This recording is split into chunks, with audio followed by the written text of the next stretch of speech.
साधु विरले छूटे।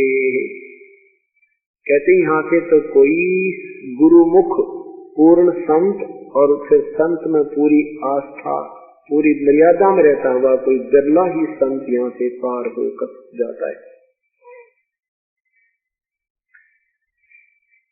जम किंकर के धाम नरेसा,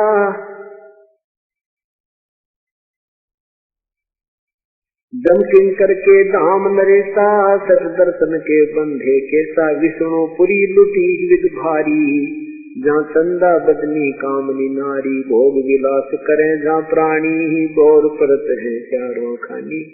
कहते हैं ब्रह्मा विष्णु महेश के लोकों में और इस स्वर्ग आदि में ब्रह्म लोक आदि में वहाँ पर भी यही जो यहाँ सांसारिक व्यवहार है ज्यों का त्यों वहाँ है, लेकिन उनमें और हमारे शरीर में अंतर है। वहाँ की व्यवस्था, वहाँ की सुंदरता, वहाँ के आहार हमारे से कई गुना अच्छा है। जैसे एक तो गरीब व्यक्ति मजदूर व्यक्ति की व्यवस्था होती है, उसका शरीर होता है, एक अच्छे साहूकार सेठ बड़े अधिकारी की व्यवस्था होती है, उसका शरीर भी अच्छा होता है, उसका खान पान का घूमन फिरन की कोठी भी अच्छी। इतना अंतर कहते हैं यहाँ के और वहाँ के स्वर्ग में है। लेकिन वहाँ भी क्या कहते, भोग विलास करे जहाँ प्राणी, भोर परत है चारों खानी।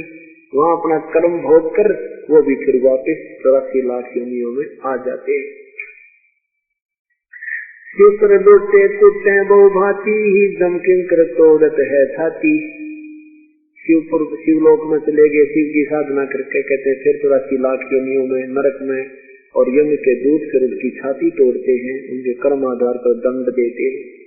धर्मपुरी में शोक संतापम, जहाँ हम देखे बहुत दिलापन। कुबेरपुरी में जोरा कालम, जहाँ योगनी गाँव ख्यालम। जम की नगरी बहुविध जोरा, जम किंकर गुरजों सर फोड़ा। वर्ण नगर में नाचे बीरम, जहाँ कोई जीव न देखा थीरम। लोकपाल में लूट पड़ी है, जोगनी फांसे लिए खड़ी है। स्वर्ग बैकुंठ मठ सब लूटे, 20 से सोना छूटे। ब्रह्मंड 21 आगे लगी है, या कृत्रिम बाजी सभी ठगी है। क्या बताते हैं कि इस 21 ब्रह्मांड में यह आग लगी है। यहाँ जैसी व्यवस्था आपकी इस लोक में है, ऐसी ही स्वर्ग में, ऐसी ही विष्णु जी के लोक में, ऐसी शिवलोक में, और एक स्वर्ग के अंदर स्वर्ग लोक जो है उसमें बहुत ज्यादा द्वीप बने हैं। उसमें 60 करोड़, जैसे हमारी ये पृथ्वी है, इससे भी बड़ी बड़ी पृथ्वी है 60 करोड़ स्वर्ग के अंदर। और उनमें अलग अलग इनके जो अच्छी आत्माएं होती हैं उनको अलग से देव बना करके उनका प्रभु बना दिया जाता है। उनका जैसे छोटा मोटा कोई चेयरमैन बना देते हैं, तो उनको अलग अलग सखी चीजें रहती है। तो परमात्मा कहते हैं, तो ये कहते हैं 21 ब्रह्मांड में तो यह आग लगी है। यहाँ साधना की ऊपर के लोगों में खाली, वहाँ भी यही बकवादे हैं, राग द्वेष, खेचा ताणी, लठम लठा। आपने इतिहास पढ़े होंगे, स्वर्ग में एक बार राक्षसा ने हमला कर दिया, किसी से भी नाम मरे, विष्णु से भी नाम मरे। फिर एक पता नहीं वो एक गधी ऋषि था, उसकी हड्डी का तीर बनवाया, फिर वो मेरे। ये सारे में कहते हैं 21 ब्रह्मांड में आग लगी है। और यह कृत्रिम ये बनावटी 21 ब्रह्मांड काल के ये सभी ठगी है। सत भक्ति ना करने से ये ऐसे ही जन्म मृत्यु में अपना जीवन व्यर्थ करते रहते। तो यहाँ परमात्मा कहते हैं कि ये जो शास्त्र साधक हैं, ये बेशक आपको कितने ही शब्द लगते हैं, कितने ही इनके अंदर सिद्धियां हैं से आकाश में उड़ जाते हैं, चाहे ये सागर समुद्रों को भी पी जाते हैं फिर वापस छोड़ देते हैं, इनकी मुक्ति नहीं है। ये साधना परमात्मा पाने की नहीं, क्योंकि शास्त्र विरुद्ध है। और शास्त्र विधि को त्याग कर मनमानी जो पूजा करते हैं उनको ना कोई लाभ होता है, ना कोई कार्य सिद्ध होता है, नहीं उनको कोई सुख होता, अर्थात उनकी साधना व्यर्थ होती है। बोलो सतगुरुदेव की जय।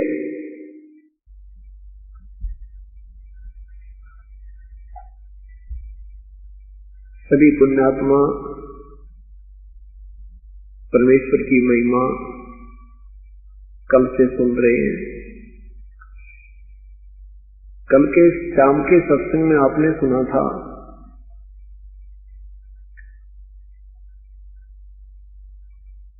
कि किस परमात्मा की क्या तिथि है।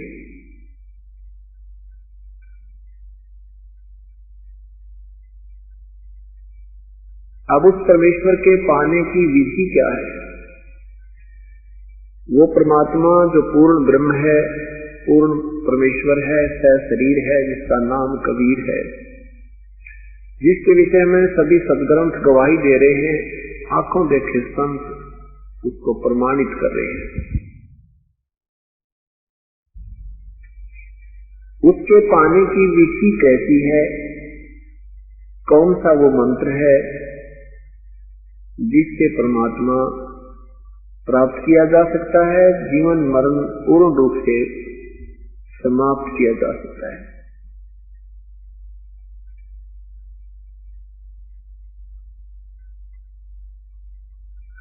एक समय की बात है,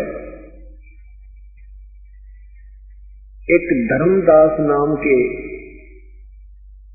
श्रद्धालु अपनी साधना करते हुए अपने पूज्य गुरुदेव के अनुसार जो मार्गदर्शन उसे प्राप्त था, सर्व क्रियाओं को करते हुए अपनी साधनाओं में संलग्न थे।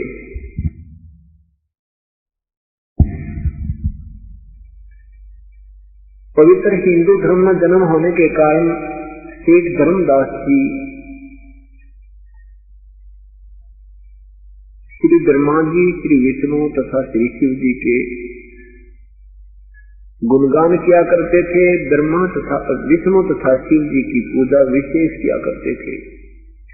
हरे राम हरे कृष्ण, ओम नमः शिवाय, ओम नमो भागवते वासुदेवाय, ओम आदि मंत्रों का भी जाप करते थे।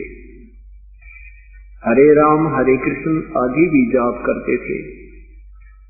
विष्णु पुराण का पाठ करते थे। गीता जी का नित्य अध्ययन करते थे, स्वाध्याय करते थे। एकादशी का व्रत करते थे। गुरुदेव के बताए अनुसार 68 तीर्थों पर भी भ्रमण के लिए वो घूम रहे थे।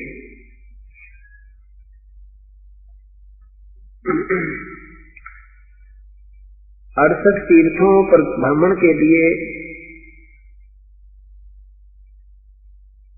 श्री धर्मदास जी घर से निकले। सर्वप्रथम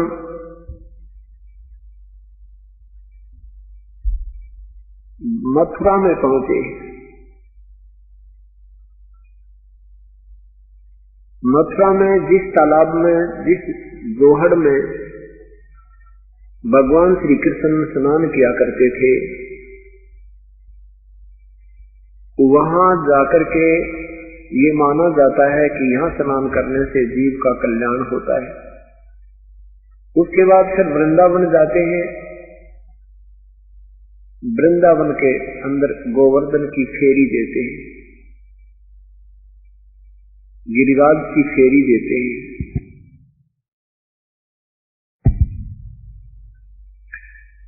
वृंदावन के बाद फिर बरसाने में भी जाते हैं, जहां की राधा जी थी। ये मथुरा जाने वाले उस तीर्थ का लाभ बताते हैं कि ये सब क्रियाएं करने से उसको बहुत लाभ होता है। इसी दृष्टिकोण से श्री धर्मदास जी मथुरा के अंदर पहुंचे। उस तालाब में स्नान किया। स्नान करके बाहर कुछ स्थान को गाय के गोबर और मिट्टी मिलाकर के स्वच्छ किया, उसको लीपा, पलस्तर किया, मड पलस्तर किया।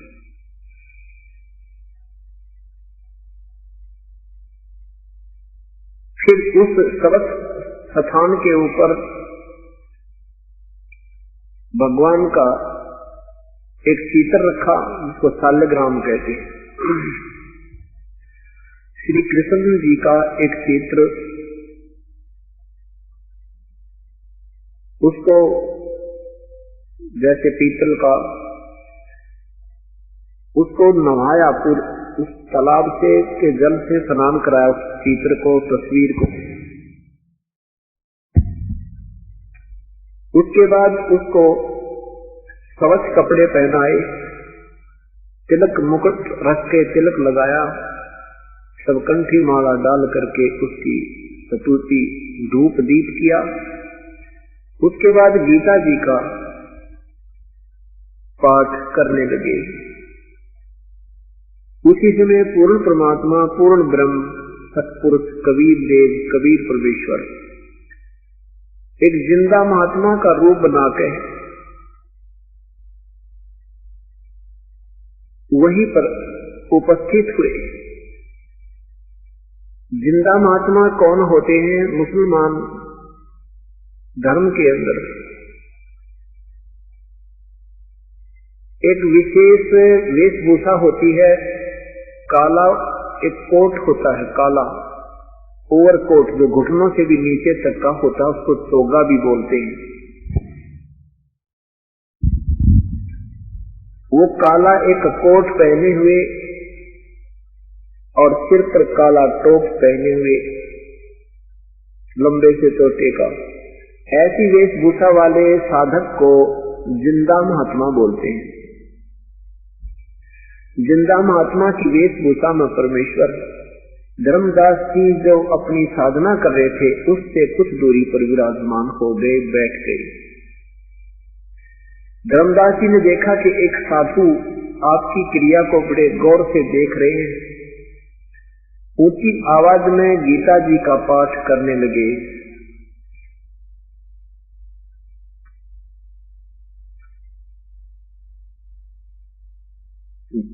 श्री धर्मदास साहब जी ने जब अपनी पूरी क्रिया कर ली, उसके पश्चात परमेश्वर ने उनके सामने विनय की कि हे वैष्णव साधु, क्योंकि श्री धर्मदास जी ने वैष्णव परंपरा से उपदेश प्राप्त था।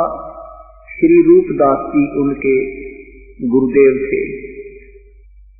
वैष्णव परंपरा के संत साधु साधक की क्या पहचान होती है कि गले में एक तुलसी का एक ही मनिया होता है, मोटा सा तुलसी की लकड़ी का एक मनिया होता है, मणका, और उसको गले में सूत के धागे में डालकर लटकाए रखते हैं।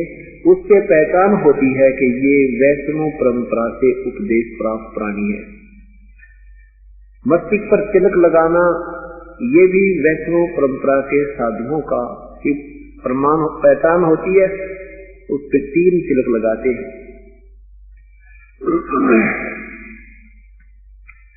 परमेश्वर अपने आप को छुपा करके उस प्यारी आत्मा धर्मदास जी को समझाने, शरण में लेने के लिए उनको महिमा देते हैं कि हे महात्मा जी। कबीर साहब कहते हैं धर्मदास साहब जी को कि हे महात्मा जी, आपकी साधना मुझे बहुत अच्छी लगी। आप बहुत ही अच्छी तरह उच्चारण कर रहे थे। मैं बहुत जगह घूम चुका हूँ, भ्रम लिया हूँ, मुझे कोई सतमार्ग बताने वाला शांत नहीं मिल रहा। मेरा भी कल्याण करो, मुझे भी कुछ भक्ति मार्ग बता दो। धर्मदास जी ने सोचा कि एक मुसलमान होकर और तेरी साधना से प्रभावित हुआ है तो इसका कल्याण संभव है, इसको मैं अपनी भक्ति विधि बताता हूँ। धर्मदास जी ने कहा कि भगत जी देखो, मैं भगवान के विषय में बता दूंगा, लेकिन उपदेश मेरे गुरुजी देंगे आपको, उनसे आपको उपदेश दिला दूंगा। परमेश्वर ने कहा कि ठीक है, पहले मेरे प्रश्नों का कुछ उत्तर दो, मेरी शंका समाधान करो, फिर मैं आपके गुरुदेव के पास चल के उपदेश ग्रहण करूंगा। धर्मदास जी बड़े प्रसन्न हुए। धर्मदास जी ने बताया कि हम वैष्णव परंपरा से उपदेशी हैं, हम छोटी जाति वाले व्यक्ति से के संपर्क में नहीं आते, हम नीच को निकट नहीं बैठने देते, हम कोई जीव हिंसा नहीं करते और राम कृष्ण का जाप जपते हैं, गीता जी का नित्य पाठ करते हैं, श्री राम कृष्ण का जाप जपते हैं, एकादशी का व्रत रखते हैं, और अब 68 तीर्थ की यात्रा पर निकला हूं। इस प्रकार मैं स्वर्ग प्राप्ति करूंगा।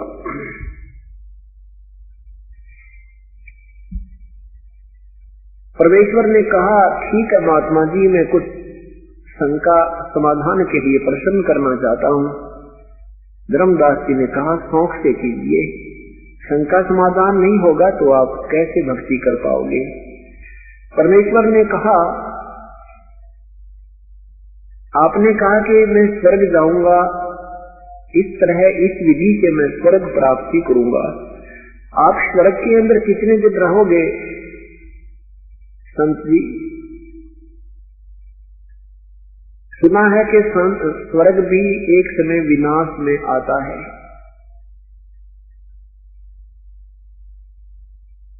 और ब्रह्मा विष्णु महेश को भी अविनाशी नहीं बताया। ब्रह्मा विष्णु महेश भी नाशवान प्रभु हैं। इन्हीं की जीवन हिस्ट्री, जीवन चरित्र अर्थात पुराणों में वर्णन है।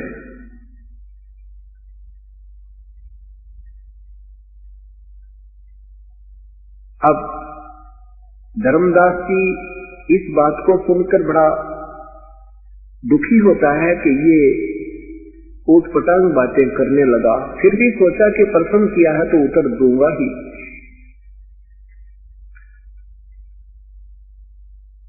धर्मदास जी से परमेश्वर ने कहा कि देखो, 8वें अध्याय के, गीता जी के 8वें अध्याय के 16वें मंत्र में लिखा है कि ब्रह्मलोक से लेकर और नीचे तक के सारे लोग पुनर्वर्ती में हैं, अर्थात इनको ये नाशवान है, इनके प्राणियों का जन्म मृत्यु होता रहता है।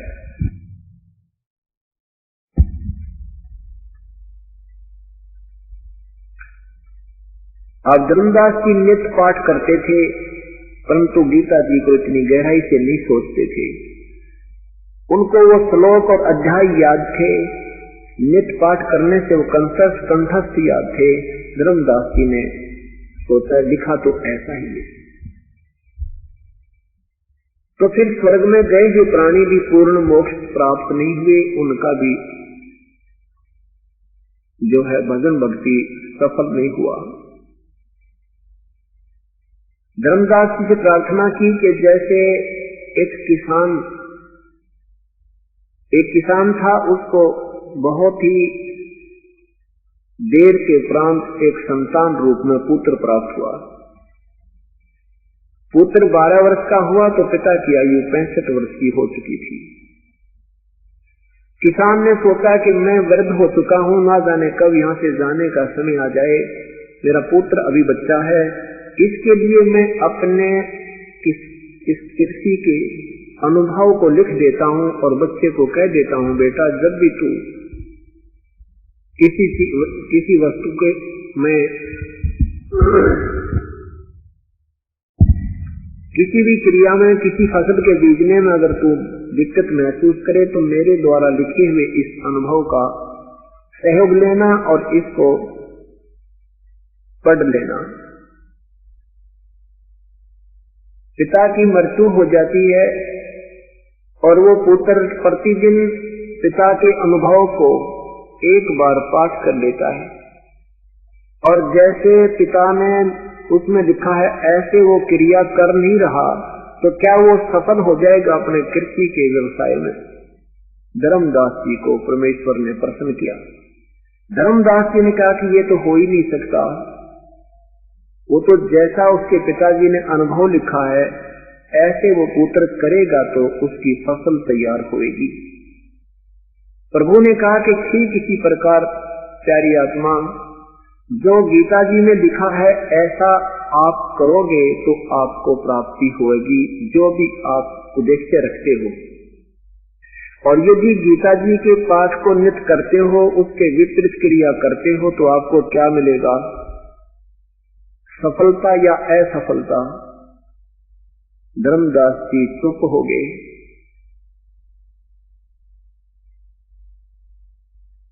परमेश्वर ने कहा कि गीता जी के 6 अध्याय के 16वें श्लोक में लिखा है कि अर्जुन, ये योग साधना तो न तो अधिक खाने वाले की, न बिल्कुल ना खाने वाले की, न ही ज्यादा जागने वाले की, न ही अधिक सोने वाले की, और न ही एकांत स्थान पर बैठकर साधना करने वाले की कभी सफल नहीं होती।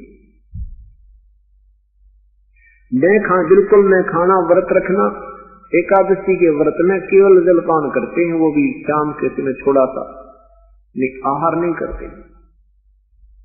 अब तो क्योंकि अब समय बदलता जा रहा है, अपनी अपनी क्रियाएं बदलती जा रही हैं, लेकिन तुरंत एकादशी के व्रत को बिल्कुल आहार नहीं किया जाता। तो परमात्मा ने कहा कि जब तुम, गीता जी मना कर रही है कि व्रत मत करो, तुम व्रत कर रहे हो, तो गीता जी की अवहेलना कर रहे हो, शास्त्र विधि त्याग का मनमानी पूजा कर रहे हो। हरे राम हरे कृष्ण सीताराम राधे श्याम राधे राधे श्याम मिला दे, ये क्या गीता जी में कहीं लिखा है? गीता जी में लिखा है 8वें अध्याय के 13वें श्लोक में कि ओम इति एक अक्षरम ब्रह्म व्यवहारण माम अनुसमरण यह प्रयाति तदन देहम सयाति परमाम गतिम। मेरा तो एक अक्षर का ओम नाम है, मुझ ब्रह्म के सिमरण करने का उच्चारण करके ओम ओम ओम ओम ओम ओम ऐसे, और जो इस तरह साधना अंतिम श्वास तक करता है वो मेरे वाली परम गति को प्राप्त होता है। ये हरे राम राधे कृष्ण सीताराम ओम नमः शिवाय ओम नमो भगवते वासुदेव, ये मंत्र मनमुखी है, मनमानी साधना, मनमाना आचरण है। इसके विषय में पवित्र गीता जी के ध्यान नंबर 16 के मंत्र नंबर 23-24 में कहा है कि जो शास्त्र विधि को त्याग कर मनमाना आचरण अर्थात पूजा करते हैं, उनको ना कोई सुख हो, ना कार्य सिद्ध हो, ना ही उनकी कोई गति हो, यूजलेस प्रयत्न है। अब धर्मदास उस परमेश्वर के मुख की तरफ देख रहा है कि ये मुसलमान होकर के और गीता को इतने प्यारे ढंग से विवरण कर रहा है, ये कहानी क्या है? मुसलमान लोग तो अपने कुरान शरीफ के अतिरिक्त किसी शास्त्र को छूते भी नहीं।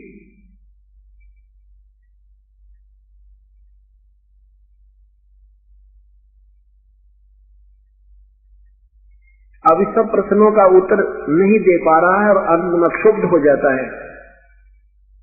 दुखी होकर के धर्मदास सोचता है कि मुसलमान है, इसने कहीं से सुन लिया होगा किसी से और हमारे हिंदू धर्म की बेइज्जती करना चाहता है। इस बात से दुखी होकर, क्रोधित होकर धर्मदास ने कहा कि जिंदा जुबान संभाल कर बात करना। आप मेरे गुरु बनना चाहते हैं या मेरे से कुछ प्रश्न ज्ञान प्राप्त करना चाहते? इतना जब उन्होंने कहा तो परमात्मा अंतर ध्यान हो गए, अदृश्य हो गए, उसके सामने से एकदम गायब हो गए। अब धर्मदास जी भयभीत हो गई कि ये तो कोई देव पुरुष था, ये कोई सिद्ध महात्मा थे और प्रश्न जो कर रहे थे वो बिल्कुल कांटे के थे। अपनी नादानी और नालायकी पर पश्चाताप करते हैं कि ऐसे महापुरुष के साथ मैंने ऐसा बदव्यवहार नहीं करना था, दुर्व्यवहार नहीं करना चाहिए।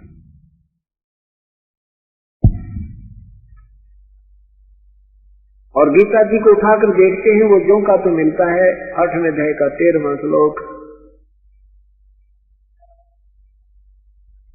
और कोई मंत्र नहीं मेरे जाप करने का, ऐसा गीता जी में ठोक के प्रमाण दिया है। और गीता जी अध्याय नंबर 17 के मंत्र 23 में लिखा है कि उस परमात्मा के पाने का ओम तत् सत इति निर्देश है ब्रह्मण त्रिविध समर्थ है। उस परमात्मा के पाने का तो वो 3 मंत्र का जाप है। ओम तो सीधा ही है, तत् सत्य संकेतिक है। अब धर्मदास जी सारी रात चिंतित रहे, जो क्रिया वो करते थे उसको करने को कति दिल नहीं कर रहा था। सुबह उठा, स्नान किया, स्नान करके वो शाल्यग्रामवादी की पूजा को करने को नहीं दिल कर रहा था। उसने सोची खाना बना ले पहले। अब सुबह उठा, अंधेरे में उठते ही उसने अपना खाना बनाया, लीपा, उसी प्रकार मड प्लस्टर करके लीप के गाया और गाय के गोबर के खाना बनाने लगा। तो एक मोटी लकड़ी जो बीच से छोटी थी उसमें सुराख था आर पार, और उसमें ढेर सारी चींटियां थी। वो धर्मदास को अंधेरे में दिखाई नहीं दी। श्री धर्मदास साहिब जी ने चूल्हा बनाया, जंगल से लकड़ियां चुनी, उनको जला करके सहज की लकड़ी लगा के एक मोटी लकड़ी लगाई जो बीच से छोटी थी, उससे अपना खाना बनाने लगा। अब वो लकड़ी जलती जलती जब निकट आई तब तक कुछ अंधेरा सा छट गया था, चांदना सा रोशनी हो गई थी और जलती जलती लकड़ी चूल्हे के पास आ गई थी। धर्मदास जी की दृष्टि पड़ी तो क्या देखा कि चींटियां अपने अंडे मुंह में लेकर और कुछ वैसे उस लकड़ी के अंदर से बाहर निकलने का प्रयत्न कर रही हैं और लकड़ी के बाहर एंड पॉइंट पर अंतिम हिस्से पर एक तरल पदार्थ उबल रहा था, उबल रहा होता है, वो उबल रहा था, उसमें से चींटियां बाहर निकलने की चेष्टा कर रही थी, जल जल कर उस पर गिर गिर कर चटक चटक होकर के वो जल रही थी, कुछ अंदर अग्नि से जल रही थी।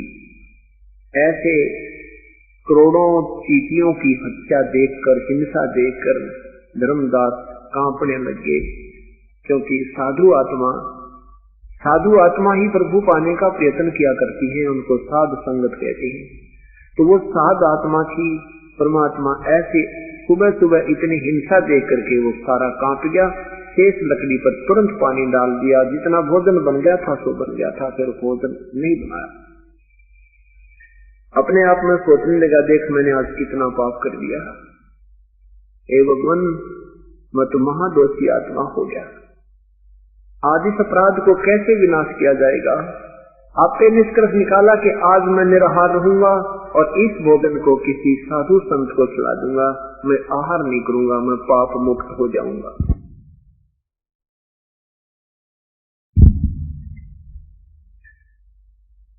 उस सारे भोजन को उठा करके धर्मदास जी चल पड़े संत की तलाश में, वही पूर्ण परमात्मा, पूर्ण ब्रह्म, सतपुरुष एक साधु भेष बनाकर, जैसे हम साधु मानते हैं, हमारी जो दृष्टिकोण बना हुआ है कि लाल कपड़े हो, भगवा बाणा हो, गले में एक माला हो, माथे पर तिलक हो, जटा बड़ी हो या मूड मुड़ा रखा हो या कोई ऐसी क्रिया हो तो हम उसको संत मानते हैं, ये हमारा दृष्टिकोण है। लेकिन परमात्मा के लिए ये दृष्टिकोण नहीं है, ये तो ऊपरी दिखावा है। जिसमें सतभक्ति और सतज्ञान है वही साधु होता है, उसे कैसी वेशभूषा में। धर्मदास जी की दृष्टि पड़ी के सामने साधु बैठा है, उनके चरणों में प्रणाम किया और आहार रख दिया सामने और कहा प्रभु भोजन पाओ, हे महात्मा जी आहार करो, आपको भूख लगी होगी। परमेश्वर ने कहा हाँ धर्मदास जी मुझे भूख लगी है, धन्य हो, धन्यवाद हो आपका। अब धर्मदास जी ने सोचा कि ये व्यक्ति मैंने कभी देखा नहीं, जिसने मुझे नाम से पुकारा है। सोचा कि मैं बहुत बड़ा सेठ हूँ, भंडारे करता रहता हूँ, ये कभी भंडारे में आया होगा, मैंने इसको दान दक्षिणा दी करके मेरा नाम जानता होगा। आपे आप मन में ऐसा सोचकर कहा प्रभु भोजन पाओ। परमेश्वर ने क्या किया कि अपने लोटे से जल लिया, एक मंत्र गुदगुदाया और उस जल के छींटे उस आहार पर, भोजन पर लगाए। जल के छींटे लगते ही सारा का सारा आहार की चींटियां बन गई, वह कीड़ी बन गई, सारी थाली काली होगी, चींटियां बाहर निकल रही हैं थाली से। जब देखा उसी रूप में आगे जो पहले दिन वार्ता हुई थी, उस जिंदा वाले महात्मा के रूप में परिवर्तित हो गए प्रभु, और कहा धर्मदास तू कह रहा था हम जीव हिंसा नहीं करते, हम वैष्णव साधु हैं, तेरे से तो कसाई भी अच्छे भाई। इस बात को सुनकर धर्मदास और सामने देख के उसी प्रभु को चरणों में गिर गए और कहा मेरा दोष क्षमा करो प्रभु, मैंने आपको कल आप शब्द बोल दिए। हे परमेश्वर हम अल्प बुद्धि हैं, आपका ज्ञान अनमोल है। पुराने रंग के आधार से और ये बुरी आदत अपनी गलती को ना मानने वाली ये भी मेरे अंदर समावेश थी प्रभु, इस करके मैंने आपके सत्य ज्ञान को भी स्वीकार। आपके भी सुनने के उपरांत प्रभु मैं बहुत दुखी हुआ। हे परमात्मा मुझे नींद नहीं आई रात्रि में, हे मालिक, मुझे और ज्ञान सुनाओ, मुझे और मार्ग बताओ, मेरी इच्छा हो गई है। सचमुच आपने जो बताया वही अब गीता जी को मैंने पुनर्देखा। आपने बताया कि ब्रह्मा विष्णु महेश नासवान है, मैंने उनको फिर देखा। सचमुच प्रभु जो का तो लिखा है। हे परमात्मा, ये ज्ञान आज तक हमें किसी ने नहीं बताया। तब पूर्ण परमात्मा समझाने लगे उस प्यारी आत्मा को।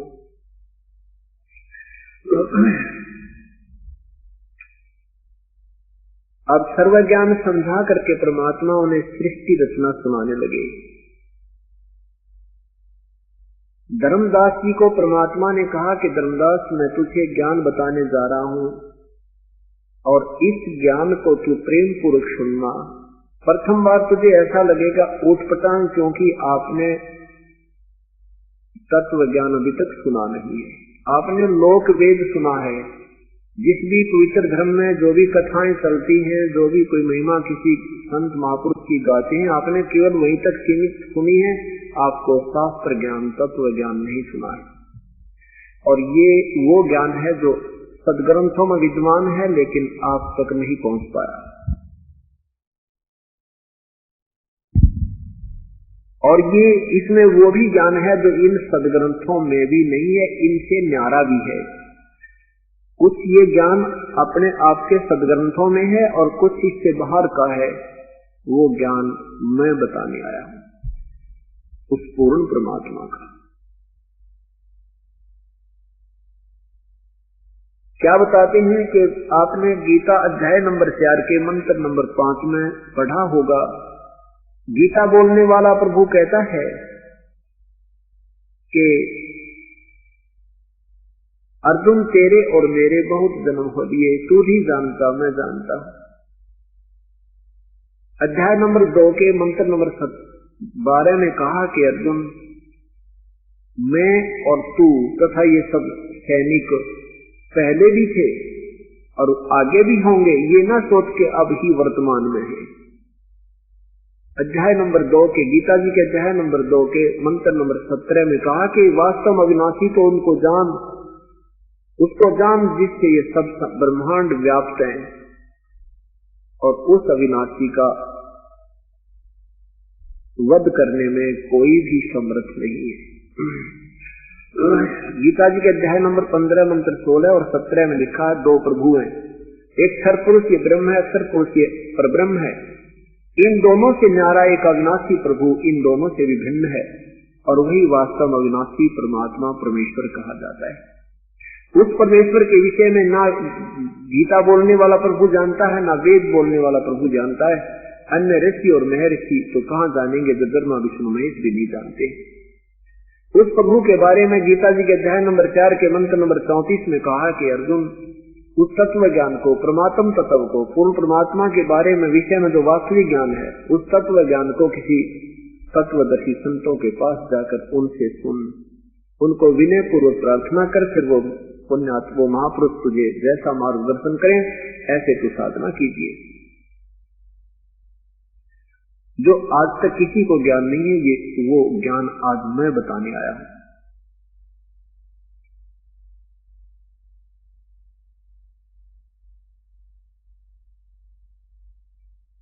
तो क्या बताते हैं कि इसके तत्व ज्ञान को समझने के लिए धर्मदास ये सृष्टि रचना का सुनना, इसको समझना और कंठस्थ याद करना बहुत आवश्यक है।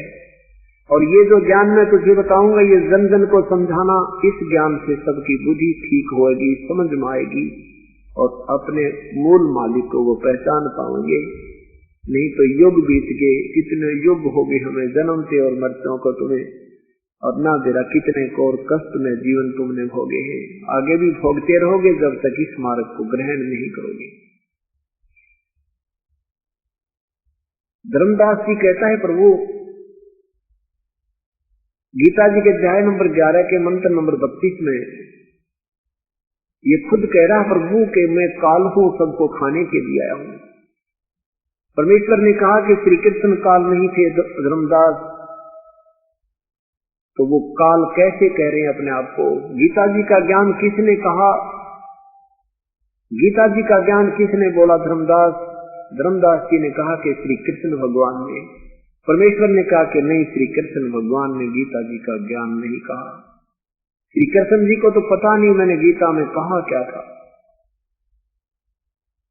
महाभारत द्वितीय भाग प्रश्न नंबर 667 नए में और प्रश्न नंबर 1531 पुराने में लिखा है कि महाभारत के उपरांत भगवान श्री कृष्ण राजा युधिष्ठिर को गद्दी सौंप के इंद्रप्रस्थ की राजगद्दी पर बैठा करके कुछ दिन के उपरांत द्वारका जाने की तैयारी की। सभी ने मिलकर प्रार्थना की कि हे भगवान, हमें एक सत्संग सुना कर जाओ ताकि हम आपके उपदेशों के आधार पर अपना जीवन भी सफल करें और कोई जीवन में गलती ना कर दे। आप हमारे गुरु हो, क्योंकि भगवान श्री कृष्ण पांडव और यादवों के धार्मिक गुरु थे। भगवान श्री कृष्ण ने वो स्थान और समय निहित कर दिया। निश्चित स्थान पर सत्संग प्रारंभ होना था। उससे पूर्व अर्जुन और श्री कृष्ण घूम रहे हैं, श्रोतागण आकर के बैठ रहे हैं, अपना अपना स्थान ग्रहण कर रहे हैं। तब अर्जुन ने कहा कि प्रभु, वही गीता जी का ज्ञान हमें फिर सुनाना जो आपने मुझे युद्ध के दौरान सुनाया था। मैं भूल गया बुद्धि दोष के कारण। भगवान श्री कृष्ण ने कहा कि अर्जुन, तू बड़ा बुद्धिहीन है, तू श्रद्धाहीन है, ऐसे अनमोल ज्ञान को तूने याद क्यों नहीं रखा? फिर स्वयं कहते हैं कि अर्जुन, मैं उसको अब ज्यों का त्यों पुनर् नहीं बता सकता, मुझे याद नहीं। विचार कीजिए, धर्मदास जी परमात्मा कह रहे हैं कि वक्ता कह रहा है कि मुझे याद नहीं, और श्रोता को कह रहा है कि तूने बुद्धिहीन याद क्यों नहीं रखा। इति सिद्धम के श्री कृष्ण ने ये गीता जी का ज्ञान नहीं कहा था। गीता जी का ज्ञान किसने बोला था? काल ने बोला था। ये ज्योति निरंजन है जो ब्रह्मा विष्णु महेश का पिताजी है। इसने कसम खाई है कि मैं व्यक्त रूप में किसी के सामने अपने ओरिजिनल रूप शरीर में नहीं आऊंगा। जो गीता जी के मैं अपना विराट रूप दिखाया है वो इसका वास्तविक स्वरूप है।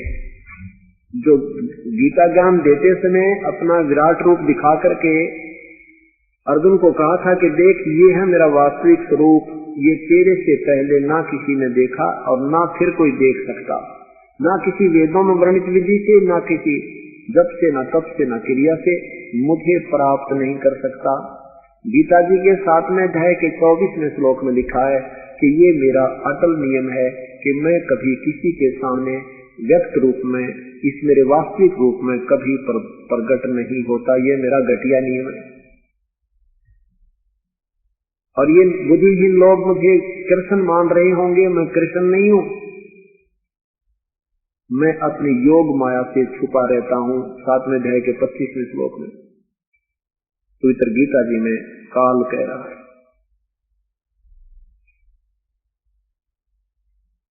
गीता जी के अध्याय नंबर 11 मंत्र 47-48 में कहा कि अर्जुन, ये मेरा वास्तविक स्वरूप है, इसको किसी भी क्रिया से, ना वेदों वर्णित विधि से, ना कोई पहले देख सका, ना आगे देख सकता। ये तो मैंने तेरे पर मिहिर करके दिखाया। वो विराट रूप जो काल ने दिखाया था वो उसका वास्तविक स्वरूप है। धर्मदास जी, यदि वो रूप स्वरूप विराट रूप श्री कृष्ण जी ने दिखाया होता तो ये नहीं कहते कि मैं ये पहले किसी ने नहीं देखा, क्योंकि भगवान श्री कृष्ण विराट रूप अपना कौरवों की सभा में दिखा चुके थे। जब कौरव पांडवों का आपस में भाई बंटवारा नहीं हो रहा था, उसके लिए भगवान श्री कृष्ण 3 बार शांति दूत बनकर गए थे। और दुर्योधन इस बात को भी सहमत नहीं हुआ था कि पांडवों को 5 गांव दे दूं, तो भगवान ने उसको कुछ शब्द, करड़े शब्द बोले थे, जिससे दुर्योधन ने भगवान श्री कृष्ण को अरेस्ट करने का आदेश सैनिकों को दे दिया था। उसमें भगवान श्री कृष्ण ने अपना विराट रूप दिखाया था, जिससे कौरव घबरा गए थे, भगवान बाहर आ गए थे।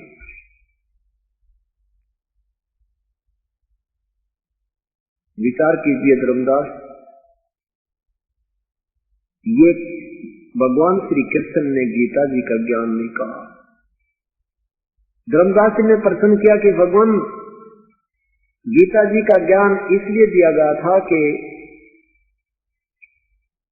अर्जुन अक्षत्रिय धर्म का पालन नहीं कर रहे थे। यदि श्री कृष्ण जी गीता जी का ज्ञान देकर युद्ध ना करवाते तो अक्षत्रिय हो जाते, सब नियम भंग हो जाते। भगवान परमेश्वर ने कहा, पूर्ण ब्रह्म ने कहा कि अर्जुन ऐसा भी नहीं है, श्री कृष्ण जी ये अनर्थ नहीं कराना चाहते थे।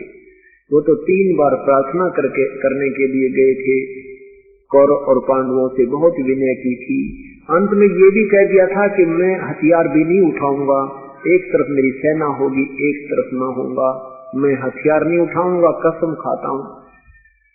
क्योंकि परमात्मा चाहते थे, श्री कृष्ण जी चाहते थे कि ये जुल्म ना हुए। ये तो धर्मदास काल की कलाबाजी थी भाई। जैसे मथुरा में कंस वध होने के उपरांत राजा अग्रसेन जी ने अपने जोते श्री कृष्ण जी को मथुरा की बागडोर संभाल दी थी। भगवान श्री कृष्ण छोटी आयु के थे। एक काल्यवन नाम का एक राजा को पता लगा कि मथुरा का शासक एक बहुत ही बालक सा बैठा है और उस मथुरा को मैं हड़प लेता हूँ, मथुरा को मैं प्राचीन कर देता हूँ। इस उद्देश्य से 18 करोड़ सेना लेकर के श्री कृष्ण जी के ऊपर, मथुरा के ऊपर उस काल्यवन में चढ़ाई कर दी। उससे कुछ ही दिन पूर्व नारद जी ने आकर के भगवान श्री कृष्ण को बताया था कि भगवान यहाँ एक गुफा है निकट ही, उसमें एक मुस्कंद नाम का राक्षस राजा रहता है। उसके अंदर एक सिद्धि है कि वो 6 महीने सोता है, 6 महीने जागता है। जब वो जागता है तो युद्ध ही करता रहता है और सोता है तो उसको कोई उठा दे बीच में कच्ची निद्रा से, तो उसके अंदर एक सिद्धि है तो उसकी आंखों से अग्नि बाण छूटते और सामने वाला का तुरंत वध हो जाता है। वो छुप कर सोया हुआ है। श्री कृष्ण जी को ये बात नारद जी के द्वारा बताई हुई याद थी। उधर से 18 करोड़ सेना लेकर के वो काल्यवन आ जाता है और श्री कृष्ण जी को युद्ध के लिए ललकारता है। अब 18 करोड़ सेना, वहां मथुरा की सारा 18 करोड़ जनता भी नहीं थी। श्री कृष्ण जी ने सोचा भी ये तो बात बिगड़ जाएगी, ना जाने कितने सैनिक हिंसा हो जाएगी, और क्यों मैं इस काल्यवन का वध मैं मुस्कन से करवा दूं। भगवान ने अपना अक्षत्रिय धर्म त्याग के और श्री उस काल्यवन को ललकारा कि आजा काल्यवन मेरे साथ, उतर रथ से नीचे। अब काल्यवन नीचे उतरा तो भगवान रथ छोड़ के भाग लिया। अपना क्षत्रिय धर्म भूल के भगवान उस विनाश को बचाने के लिए और उस गुफा में प्रवेश कर गए जिसमें मुस्कंद सोया पड़ा था। गुफा के अंदर जाकर के अपना पीतांबर, जो अपना पीला कपड़ा सा एक सदर साथ रखा करते थे, उस पीतांबर को मुस्कंद के ऊपर उड़ा दिया, सोए हुए मुस्कंद पर उड़ा दिया और आप आगे चले गए, गुफा में गहरे चले गए। कौन? भगवान श्री कृष्ण।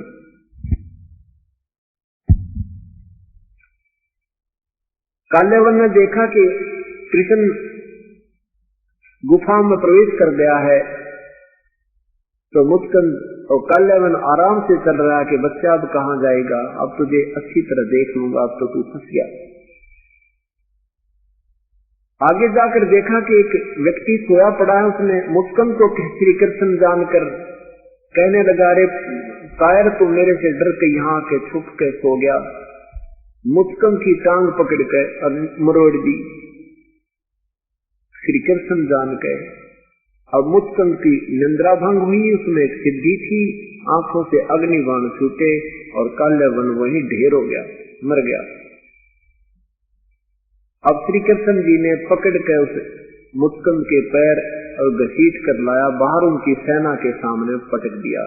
राजा की हार सेना की हार मानी जाती थी, राजा की मृत्यु सेना की हार मानी जाती थी। तो सभी सैनिकों ने काल्यावन के सैनिकों ने अपने हथियार डाल दिए और अपने राजा का शव लेकर चल पड़े और कह गए कि कृष्ण जी हम फिर आएंगे और तुझे बख्शेंगे नहीं, अपना नया राजा नियुक्त करके। श्री कृष्ण जी ने सोचा ये तो पागल इंसान है, ये फिर आएंगे, फिर झगड़ा होगा, इसलिए विश्वकर्मा को जी को बुला करके कहा, विश्वकर्मा एक ऐसा स्थान ढूंढ ले कि उस समुद्र में जो 3 तरफ से पानी हो, समुद्र हो, एक रास्ता हो, एक द्वार हो, उस द्वार का एक द्वार वाली नगरी श्री विश्वकर्मा जी ने भगवान श्री कृष्ण के आदेश से तैयार कर दी। उधर से भगवान ने अपना सारा बोरिया बिस्तरा लाद के और प्रस्थान कर दिया, सारी मथुरा खाली कर दी और द्वारका में पहुंच गए। तो धर्मदास जी को भगवान कह रहे हैं कि धर्मदास विचार करो इन बातों पे।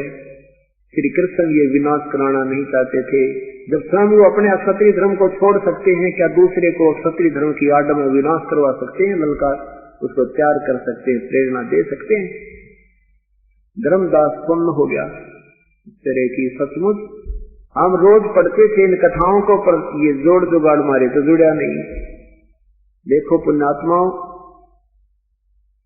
जैसे किसी दुकान में सारे स्पेयर पार्ट रखे और जेन्युइन रखे, लेकिन उनको जोड़ने वाला इंजीनियर ना हो तो न गाड़ी बन सकती है, न को इंस्ट्रूमेंट बन सकता है।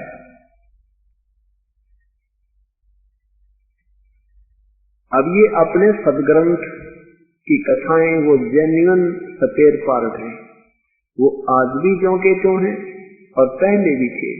अब इन महापुरुषों ने इनका जोड़ जुगाड़ जोड़ नहीं सके, इसलिए वो तत्व ज्ञान नहीं प्राप्त हुआ। अब ये तत्व ज्ञान इसी को कहते हैं जो निष्कर्ष निकालकर और आपके सामने पेश कर दिया जाए, फिर बुद्धिजीवी समाज शीघ्र समझ जाता है। अब धर्मदास कति चुप हो गया। परमात्मा कहते हैं धर्मदास श्री कृष्ण जी के पास आकर के पशु पक्षी भी प्यार पाते थे। वो काल नहीं था, और काल तो वो था जिसके दर्शन करके अर्जुन जैसा योद्धा कांप रहा और कहता है भगवान अपने इस विराट रूप में समेट कर अपने चतुर्भुज रूप में मुझे दर्शन दे दो, मैं तो बहुत घबरा गया हूँ, मेरा तो हार्ट अटैक होने वाला है। तब उस काल ने अपना वो विराट रूप समेटा, से चतुर्भुज रूप दिखाया, विष्णु रूप, क्योंकि ये काल महाब्रह्मा महाविष्णु महाशिव रूप भी बनाता है। वैसे ये 1000 भुजा का भगवान है, ये 2 भुजा भी बना सकता रख सकता है, ये 1000 भुजा तक अपनी तैयार कर सकता है, दिखा सकता है, शो कर सकता है। और ब्रह्मा विष्णु महेश केवल 4 भुजा ही इनके पास है, ये 2 भी रख सकते हैं, ये 4 भी बना सकते हैं, ये एक सिद्धि होती है। इनसे ज्यादा ये नहीं रख सकते। इनकी माता जी केवल 8 भुजा बना सकती है, 2 में भी रह सकती है। ये नियम होता है, ईश्वरीय विधान है।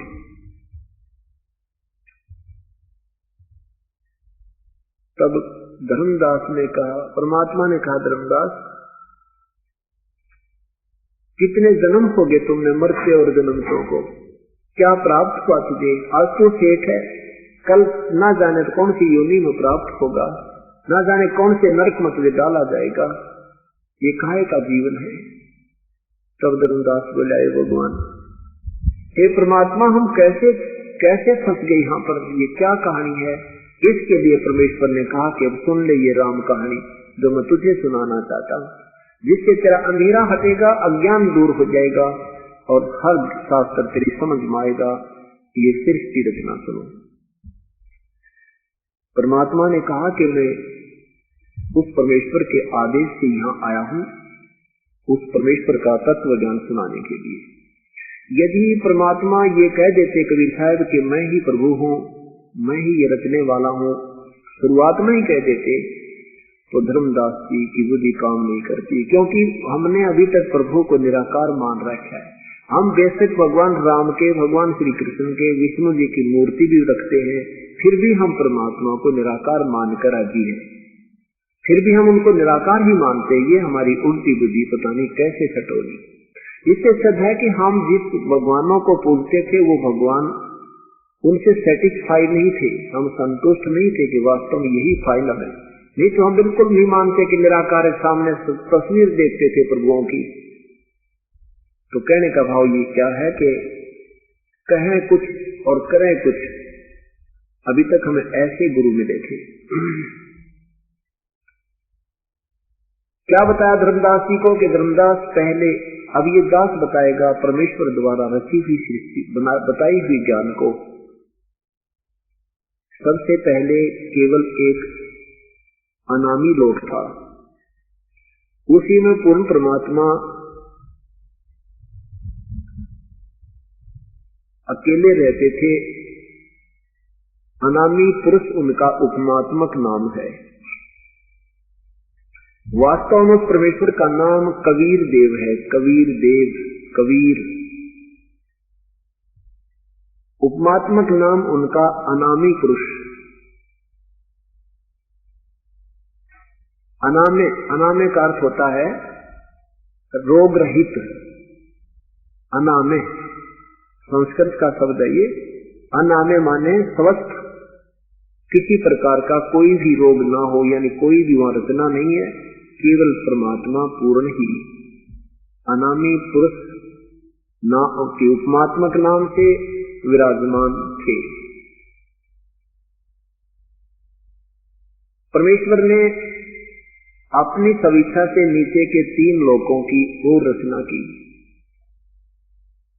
उसके बाद फिर अलग अगम पुरुष, अनामी के बाद अगम पुरुष, अगम लोक, फिर अलख लोक और लास्ट का जो है सतलोक। इन 3 लोकों को और उस परमात्मा ने अजरो अमर रूप से, अविनाशी रूप से रचना की, शब्द रूप में।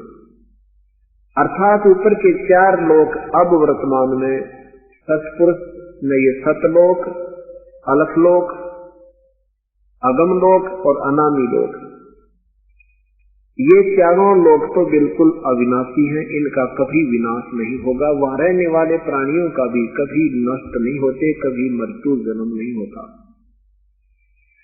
उसमें प्राणी कैसे उत्पन्न आए, उसी पूर्ण परमात्मा ने अपने 3 रूप और बनाए।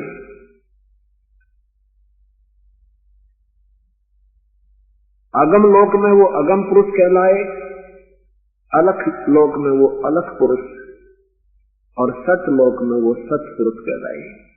सतलोक में परमात्मा ने रचना प्रारंभ की, जीव सृष्टि रची, यानी आत्मा वहां से उसने हंस सृष्टि रची। सबसे पहले एक शब्द से 16 द्वीपों की रचना की उसी सतलोक में।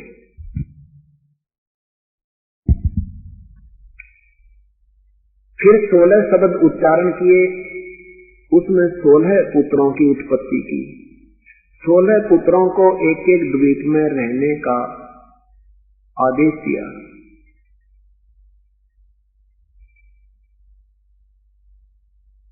16 पुत्र अपने अपने द्वीप में रहने लगे।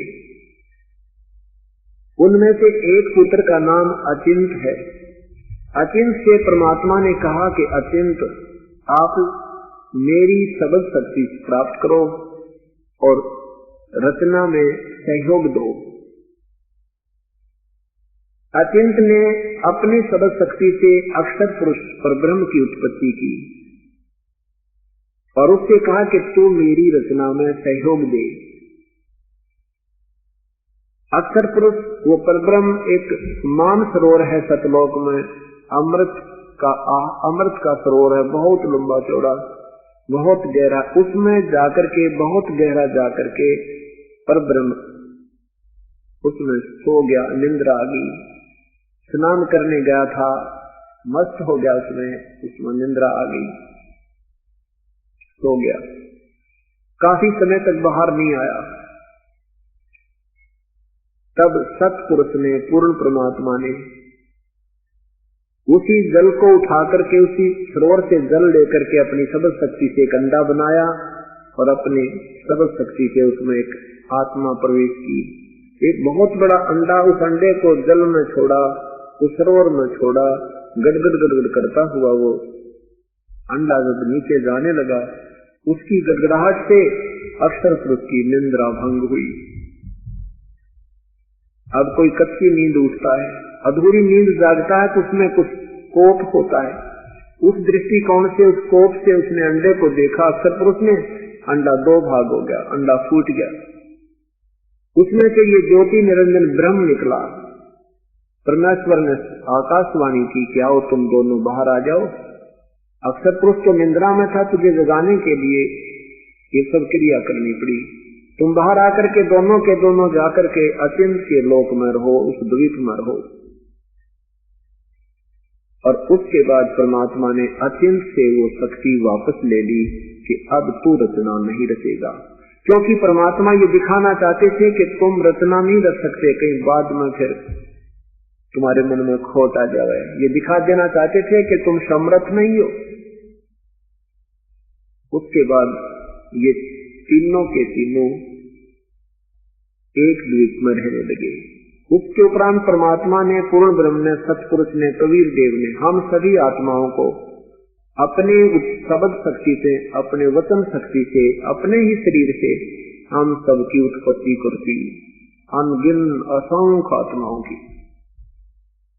वहां हमारा मनुष्य जैसा शरीर और 16 सूर्य जितना तेज नूर, इतना हमारे शरीर में इतनी रोशनी, इतनी सुंदर रोशनी जिसमें गर्मी ना हो, वो कितना सुंदर लगता है। क्योंकि ये हमारी आंखें हैं, ये चरम दृष्टि है, ये ज्यादा लाइट सहन नहीं कर सकती, लेकिन वहां जो हमारी आंखें हैं वो जीव दृष्टि है। वो जितना ज्यादा रोशनी होगी उतना ही ज्यादा अच्छा लगता है। तो वहां हमारा 16 सूर्य जितना प्रकाश एक आत्मा के शरीर का होता है।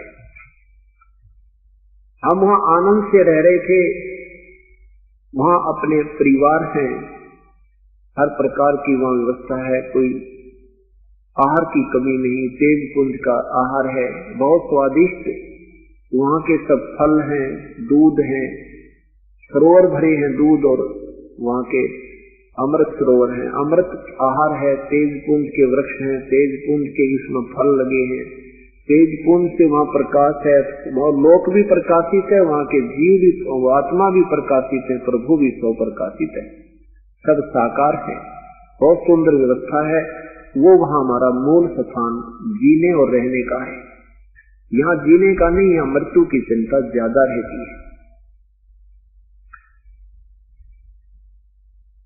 अब बहुत समय बीत गया तो एक दिन इस क्षर पुरुष ज्योति निरंजन अर्थात काल, इस ब्रह्म के आत्मा में अधूरी सोच उठी। इसने सोचा कि मेरे अन्य भाई ये सब अब एक एक द्वीप में रह रहे हैं और हम तीन एक द्वीप में रह रहे हैं, क्यों ना मैं भी अपना अलग स्थान प्रभु से प्राप्त करूं। उसके लिए इस ज्योति निरंजन ने, ब्रह्म ने, क्षर पुरुष ने एक पैर पे खड़ा होकर के और तरबद्ध होके तप करना प्रारंभ किया। 70 युग तक इसने एक पैर पे खड़ा होकर के तप किया। और हम सभी आत्मा काल के जाल में कैसे फंसी, धर्मदास परमात्मा बताया कि जब ये तप कर रहा था तो ये हम सभी आत्माएं, ये दास बता रहा परमेश्वर की तरफ से, तो जब ये काल वहां तप कर रहा था तो हम सभी आत्माएं जो काल के जाल में फंसी हैं, ये उसके आसपास के द्वीपों में रह रही थी।